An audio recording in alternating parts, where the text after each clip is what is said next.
My fellow Anguillans, there are many challenges ahead of us, and we must stand ready to deal with these challenges face on. We have too many of our young people coming out of school, no skills, no qualifications that would allow them to get jobs or that would allow them to go overseas to study, etc. We have got to provide for them. Every nation, any nation that wants to have a prosperous future must focus on the needs of its youth. Last night, I spoke from this platform for the first time in detail about an approach that I think could be used with respect to the creation of jobs for our young people.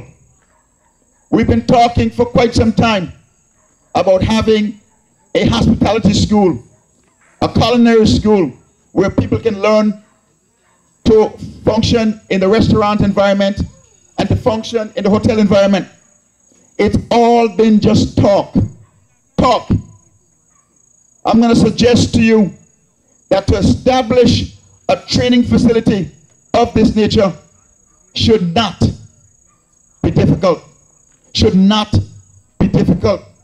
The prize at the end of the day is saving our community, saving of our families, having our people positioned to have gainful employment, equipping our people with skills which are marketable in our local market.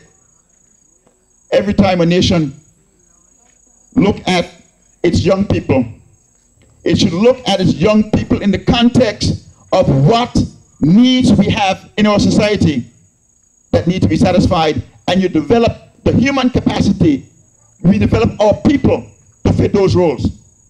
Similarly, construction being our second major industry in this country should also be treated in a similar manner, and that is where our young people who are interested in the construction field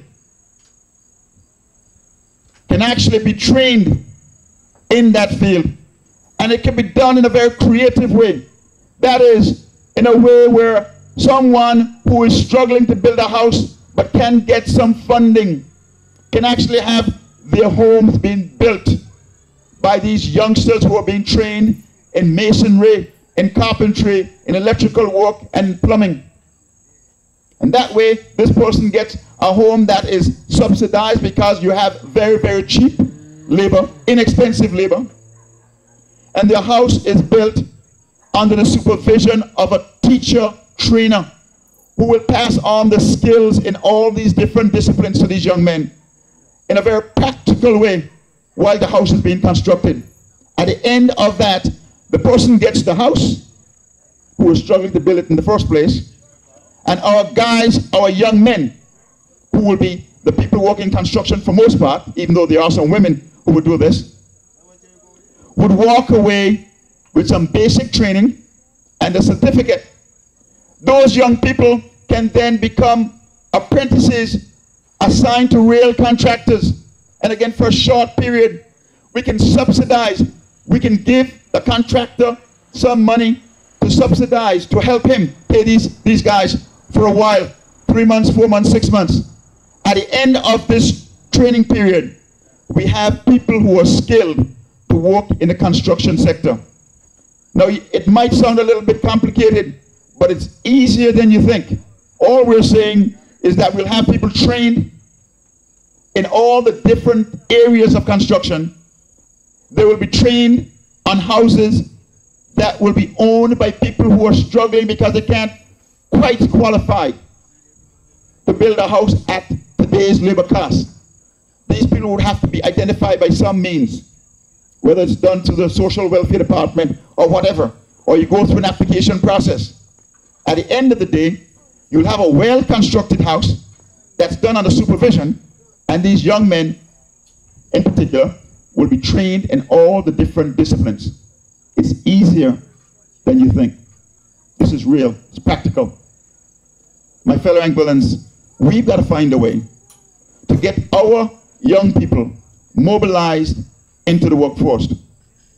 We've got to put some pressure on the government of this country to realize that we cannot have a situation where our young men are unskilled, untrained, unemployed in this country, a country that should offer hope and opportunity to its citizens first, and have a situation where these people are sitting around not working, but the Indians are and the Chinese are.